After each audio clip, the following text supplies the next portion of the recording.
Well, hey everyone, I really wish I could be with you guys this week. Once again, I'm gone, but I really wanted you to hear the story of Philip and Ruth and their good friend Terry.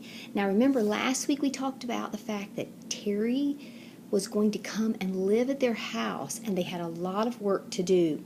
So I'm going to read the story to you and then I'll try and remember to show you the pictures today too. Well, what a busy day we had getting ready for Terry. We cleaned the room and made the bed up ourselves. Terry would have the nice bed next to the window. We collected our nicest books and toys and hung them where he could see them. And we also shined some apples and put them right by the bed. Then we all inspected the room and decided it was perfect. Now, Terry arrived in an ambulance for which our aunt had arranged. Then we laid him by the open window, and his face was as white as could be. But he turned his dark eyes towards the window, and I heard a sob. "It's beautiful, it's beautiful," he kept saying. The tears were rolling down his cheeks as he gazed at the mountains. Let me show you the picture of Terry there at their house. See him looking out the window? He was so happy. Well, the summer passed swiftly, and Terry seemed contented and smiled a lot more often, although we could tell he still had a lot of pain.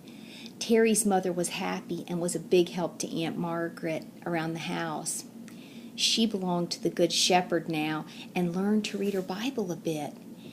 She gave Terry the picture that I had given to her. We hung it on the wall where he could see it.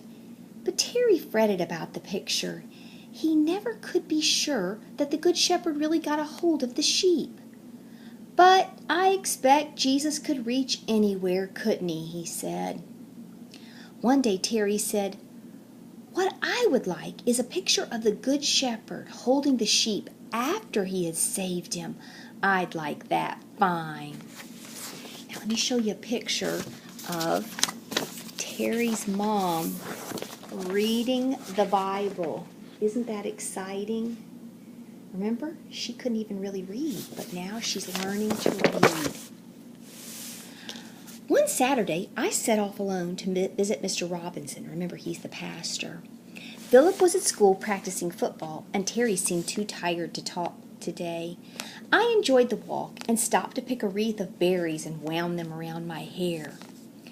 Mr. Robinson was arranging the church for services the next day when I found him. He seemed happy to see me. There was so much to tell him I hardly knew where to begin. But I began telling him how I belonged to the Good Shepherd now, and so did Philip. And so did Terry's mother. And my Aunt Margaret had forgotten about him, but now she was remembering. I went on and on about Terry and the accident and how he wanted another picture of the Good Shepherd. Mr. Robinson knew just the picture I meant and promised to go to the city and get one the next week. Then he showed me a verse in the Bible to read to Terry. It was, "He is able to save them to the uttermost that come unto God by him." Then he asked, "Do you know what uttermost means, Ruth?" "It means as far as anybody can go. It means however high the sheep had climbed or however low it had fallen, the shepherd could reach it. It means that there are no people in the world, however bad, that the Lord Jesus will not save if they ask him to," explained Mr. Robinson. Terry seemed glad for the explanation, but he seemed more tired every day and talked very little. On Monday, Terry had a visitor. He carried a large parcel wrapped in brown paper. He waited for Philip and me to get home from school before he opened it. And when we saw it, we gave a little gasp and got staring at it. Let me show you a picture of what it is.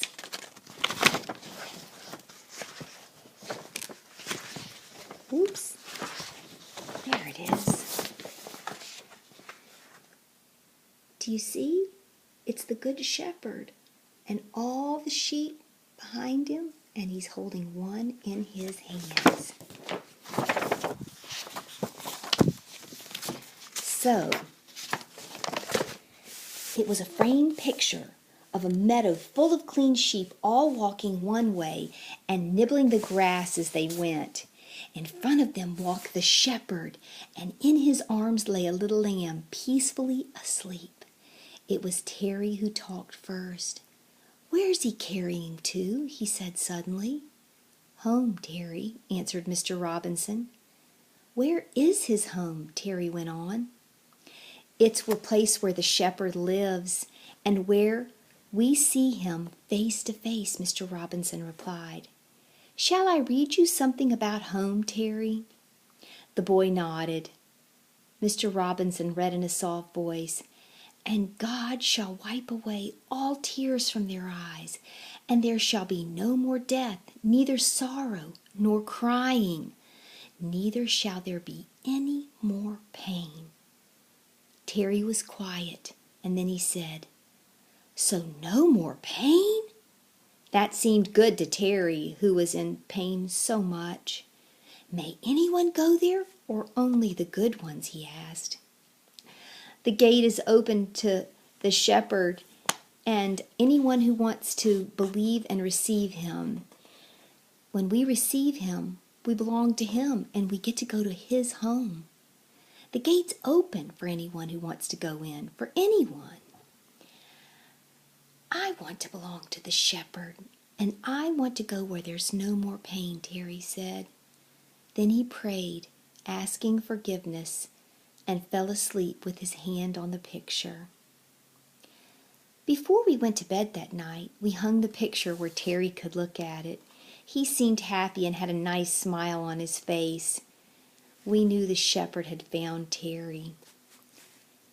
There were many footsteps up and down the house that night while we lay asleep, for my aunt and Terry's mom did not go to bed at all that night, and the doctor stayed much of the night.